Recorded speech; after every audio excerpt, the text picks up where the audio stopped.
Has your life gotten better or worse since you've made this much more? I would say it has not made me happier. It's Really? probably made me more content, which you might confuse with happiness, but it's very different. I don't think I'm happier in the sense that I don't wake up smiling more than I used to. But I think I probably have fewer anxious days than I used to. I say fewer because they still exist. So I think it has removed anxiety, but it has not improved happiness. I think that, for most people, is what money will do to them. Everyone's a little bit different, but I think that's actually a pretty common thing. It will remove what? It will remove anxiety, and it will reduce the number of bad days that you have. But it's not going to increase the number of great days that you have. Or if it does, it's minor.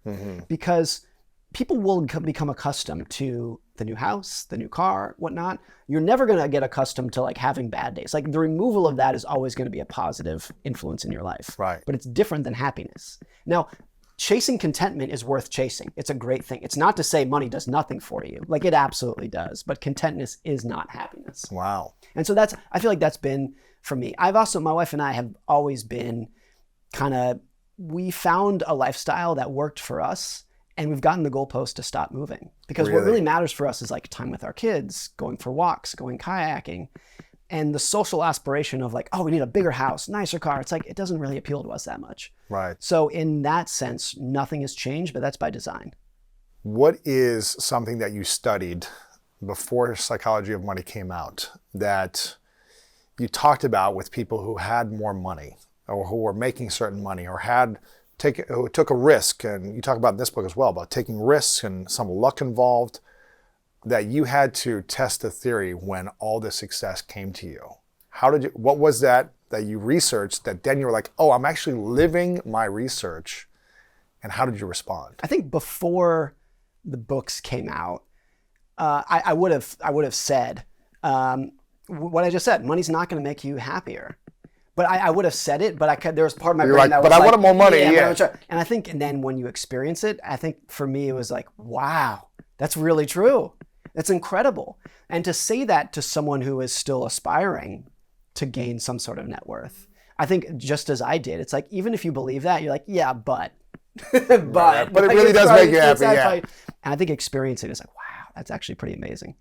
I mean, I bet you've had this experience too, right? Yeah, I think it's more about like the thing that makes me happy is knowing like I worked really hard to create something. I overcame challenges. I put it out in the world. I overcame my fears. I, believed in myself, and I was able to alchemize and manifest an idea in my mind and actually take action to create something, and it added value to people. Yeah.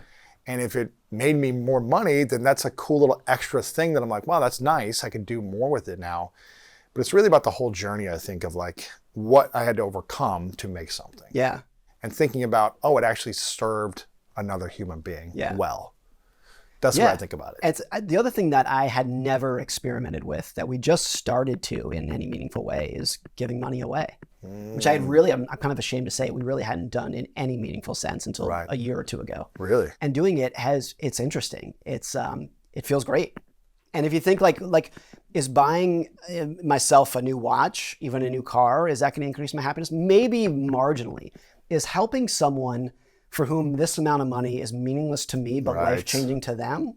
And then you just see like investing is all about like leverage and compounding. And you see the leverage of like 10 grand is going to do nothing for you, but 10 grand can utterly change this person's life forever. Then it's like, wow, that's a cool thing. Yeah. And I think there is, once you get to some level of material life, whatever it is, there, at least for, maybe not for everyone, but there is some, like guilt's probably the wrong word, but it's just like, there's a lot of wrong going in the world. And like, do I need to like push up my ego a little more or help this person who really, really needs it? Yeah. So that's another thing where 3 years ago I would have said, oh, I bet that's the case. But then when you experience it, you're like, ooh, wow, that's interesting. Why do you think most people, based on, history and predictions in the future, why do you think most people will never get out of a scarcity mindset?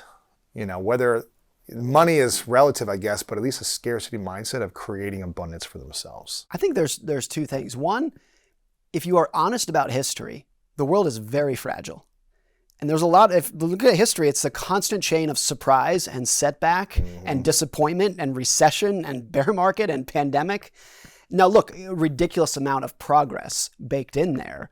But that's not to say that I always think every 10 years the world breaks on average. Once every 10 years, there's some event where you wake up and you're like, the world is not the same as it used to be. Everything's different now. September 11th was that, COVID was that.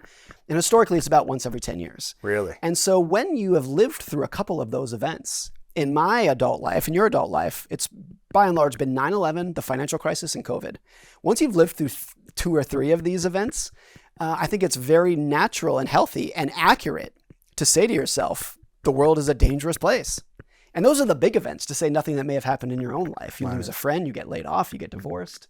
So I think that level of anxiety is actually pretty not only healthy, but accurate. But how does someone break free of that to have more abundance and peace inside of them, knowing that there's going to be chaos around them unpredictably in the future? To me, it's always been this idea, if you look just to focus on finances, save your money like a pessimist and invest your money like an optimist. Like, save your money with the idea that the world's really fragile and you might lose your job next week. You might get divorced next year. You might get cancer. We might have a recession. And by the way, in due course, one of those will happen to you, to everybody. Everybody is going to experience some version of something like that. At some point. At some point. And you have no idea when it's going to occur. You need to prepare for it to occur at any moment. But the most important but is, if you can endure that and survive those things, the rewards for those who stick around can be incredible. Yes. And so, like, I've been an investor for 20 years. I made my first investment in 2003. During that period, there has never been a single day in which you could not have pointed to 100 things going wrong in the world, and wrong in the stock market. Stocks are overvalued. The Fed is screwing up. Congress is a mess. Companies are going out of business. Every day you said that. And during that period, the stock market is up 4-fold.